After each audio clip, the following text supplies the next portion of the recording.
Assalamualaikum warahmatullahi wabarakatuh. Perkenalkan, nama saya Noviana Tundugi, stambuk G30120-021 dari kelompok 3 Praktikum Kimia Anorganik, jurusan Kimia Fakultas Matematika dan Ilmu Pengetahuan Alam Universitas Tadulako. Pada saat ini saya akan menjelaskan mengenai percobaan kami, yaitu judul percobaan reaktivitas ion-ion logam transisi. Adapun tujuan dari percobaan ini yaitu untuk mempelajari reaktivitas ion-ion logam transisi.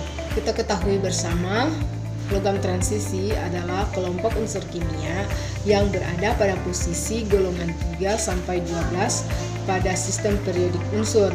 Kelompok ini terdiri dari 38 unsur kimia. Semua logam transisi adalah unsur blok D yang berarti bahwa elektronnya terisi sampai orbital D. Unsur transisi deret pertama antara lain seperti Sc, Ti, V, Cr, Mn, Fe, Co, Ni, Cu, dan Zn. Unsur-unsur ini memiliki elektron valensi pada orbital D sehingga memiliki beberapa sifat seperti katalis, warna larutan, dan kemagnetannya. Pada percobaan kami menggunakan alat yang pertama yaitu tabung reaksi, pipet tetes, rak tabung reaksi, dan gelas ukur 5 ml.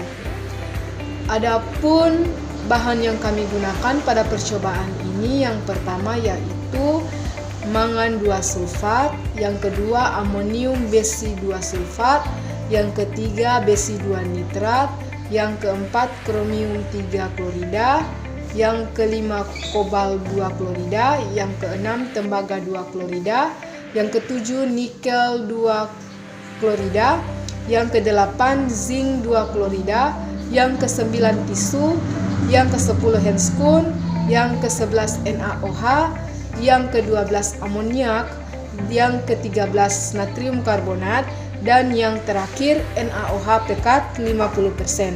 Yang kami gunakan yaitu ditambahkan larutan NaOH 2 mol sedikit demi sedikit ke dalam 2 ml larutan MnCl2 1 mol.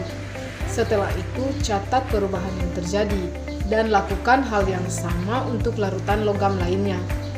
Ulangi percobaan pertama tetapi dengan bereaksi NaOH pekat 50%, KSCN 1 mol, amoniak 1 mol, dan natrium karbonat 1 mol. Pada perlakuan pertama, kami mereaksikan larutan MnSO4, FAS, FeNO3, CrCl3, COCl3, CuCl2, NiCl2, ZnSO4 direaksikan dengan NaOH 2 mol.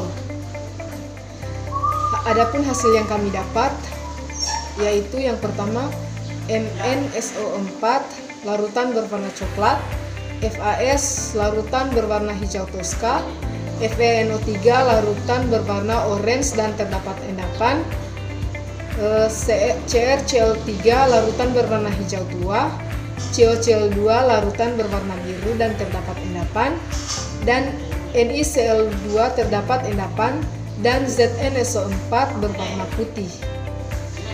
Pada perlakuan kedua, kami memakai larutan yang sama dengan mereaksikan larutan NaOH 50%. Kami mereaksikan larutan yang sama dengan NaOH 50%, yang menghasilkan larutan MnSO4 berwarna kuning keruh, FAS larutan berwarna hijau lemut, FeNO3 larutan berwarna merah bata dan terdapat endapan, CrCl3 larutan berwarna hijau tua, COCl2 larutan berwarna ungu, CuCl2 larutan berwarna biru, NiCl2 larutan berwarna hijau muda, dan ZnSO4 larutan berwarna putih.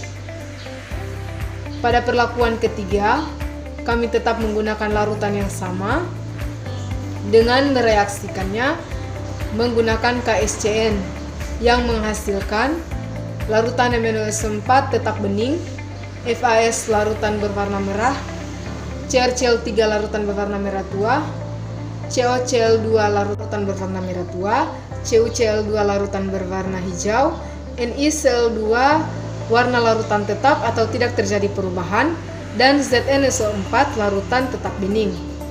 Pada perlakuan keempat, kami tetap menggunakan larutan yang sama dengan mereaksikannya NH4OH yang menghasilkan MnOS4 larutan berwarna krem, FAS larutan berwarna abu-abu, FeNO3 larutan berwarna orange, CrCl2 larutan berwarna abu-abu, CaCl2 larutan berwarna ungu, COCl2 larutan berwarna tetap, NiCl2 larutan berwarna tetap, dan ZnSO4 berwarna putih.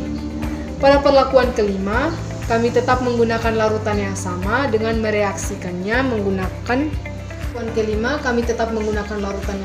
tetapi dengan mereaksikannya menggunakan Na2CO3 yang menghasilkan larutan MnOS4 berwarna putih, FAS larutan berwarna abu-abu, FeNO3 larutan berwarna coklat orange, CrCl2 larutan berwarna abu-abu, CaCl2 larutan berwarna ungu, COCl2 warna larutan tetap atau tidak terjadi perubahan, NiCl2 larutan berwarna hijau, dan ZnSO4 larutan berwarna putih.